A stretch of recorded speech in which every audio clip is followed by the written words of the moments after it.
Hi అండి, welcome back to our channel అండి. ఇవాళ మటన్ కర్రీ ప్రిపేర్ చేసుకున్నాం. చాలా సింపుల్ అండ్ ఈజీగా తక్కువ స్పైసెస్తో ఎక్కువ గ్రేవీ వచ్చేలాగా ప్రిపేర్ చేసుకున్నాం. ముందుగా మటన్ మీద ఆయిల్ వేసేసి ఉప్పు అలాగే పసుపు వేసి కాసేపు మగ్గనిచ్చుకోవాలి. ఇప్పుడు మసాలా కోసం అల్లం, వెల్లుల్లి, అలాగే జీడిపప్పులు, ధనియాలు, తర్వాత గసగసాలు ఇవన్నీ వేసేసుకొని అలాగే టమోటా ముక్కలు, ధనియా పౌడర్ అండ్ కారం. ముందుగా కొత్త వాళ్ళు మన ఛానల్ ఎవరైనా చూసినట్లయితే సబ్స్క్రైబ్ చేసుకొని నాకు సపోర్ట్ చేయండి ప్లీజ్. వేసేసుకొని వీటన్నిటిని ఫైన్ పేస్ట్ లాగా ప్రిపేర్ చేసుకోవాలి. తర్వాత దీన్ని మనం ముందుగా ఉడికించుకుంటున్న ఈ మటన్లో వేసేసి కాసేపు మగ్గించుకొని మూత పెట్టేసుకొని ఒక 5 or 7 విజిల్స్ వస్తే సరిపోతుంది. బాగా మగ్గిపోతుంది, ఉడికిపోతుంది.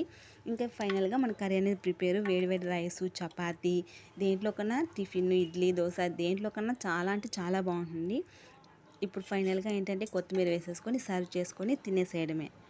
చాలా అంటే చాలా టేస్టీగా ఉంటుందండి. ఒకసారి ట్రై చేయండి.